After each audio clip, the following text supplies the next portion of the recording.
sustainability perspective. So what do you reckon? Have you ever thought about going vegan? Not actually. No? Let's put it this way. Yeah. I treat plants and animals equally. Okay. Why's that? Because plants are They're also alive. lives, yeah. They're alive, yeah, but I mean, do you think they can feel pain?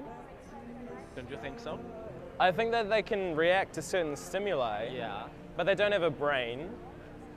They don't have a central nervous system. They don't have a central nervous system. Yeah. But how do you know they cannot react from like pain?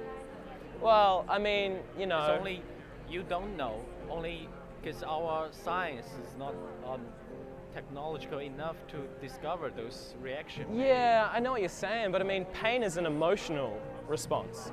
And how do you know Science will say that Yeah. you need to have a brain and a Yeah, central right. nervous system to be able to accept pain, because it's an emotional response. Like if you were to turn off my brain, Yeah. if I were to be brain dead, what would you call me? Like if someone's in a hospital and their brain is dead, what do you call them? And A vegetable, right? and how do you know? Not how do you know?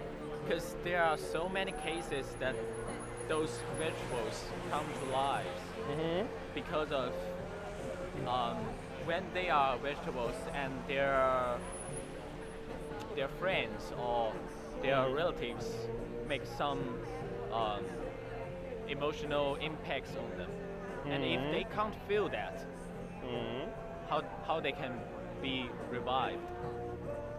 I don't know if I understand. You're saying there's plants that have an emotional response Yeah. to something? Yeah. How do you explain that? I don't know, because our science cannot explain that, but Right. it doesn't mean it doesn't exist. Yeah. Well, I mean, for me, you know, science can't definitely say what's going on Yeah, here, right. but, you know, from an evolutionary perspective, why would it make sense for a plant to feel pain? You know what I'm saying? Like, Yeah.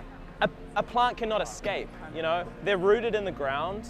An animal, when it feels pain, it can escape, right? It can flee. But for a plant, if someone like chops off a piece of takes an apple from a tree, right? It can't do anything. Yeah. It's just there, and it just has to accept what's going on. So for it to feel pain, it doesn't really make a whole lot of sense. You know what I'm saying? Well, actually, there are lots of plants doing reactions on such stimulations. Yeah. Yeah. Mhm. So, although most of plants they cannot flee when you are causing any damage on them, but you still cannot say they don't feel anything. Yeah, I mean, I can't say that, but I can definitely for sure say that an animal wants to escape pain, right? You know, that's a safe bet, right? Yeah.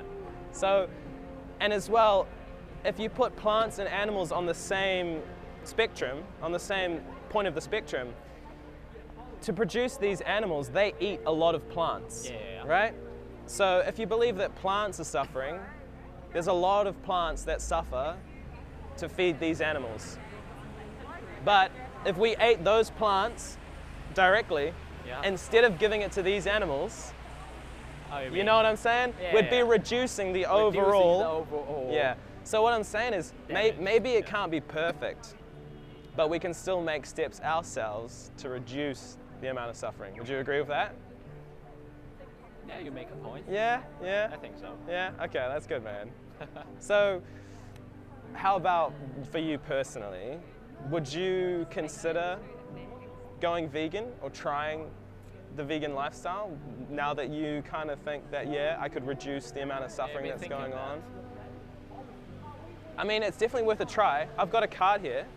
What's about that? There's all sorts of stuff on there on YouTube. The best speech you'll ever hear. That's more coming at it from a kind of justice perspective. It talks a lot about how we discriminate against other species and how that's kind of the root of all evil, right? The way that we see a pig differently than we see a dog. Like we see a dog as a pet that we want to pet and look after, but then we see another animal for eating. And there's really, the way that we discriminate against them, it's not really fair. You know what I'm saying? Yeah. Yeah.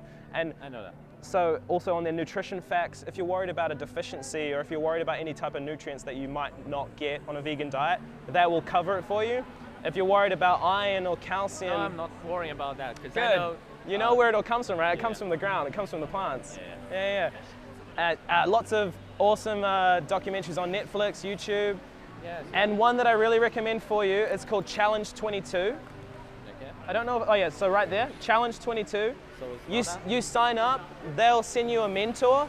The mentor will give you recipes. He'll ask you how you're doing, like if you're feeling okay, different ideas of meals to try, things like that. And so you see how you're feeling after the 22 days. If you want to keep doing it, then great. If you don't want to do it, then at least you tried it. You know what I'm saying? Yeah. Nice to meet you. Yeah, you too, man. I'm Chris. I'm Jason. Jason, nice to meet you, man. Thanks for stopping and having a chat. Really appreciate it. See ya.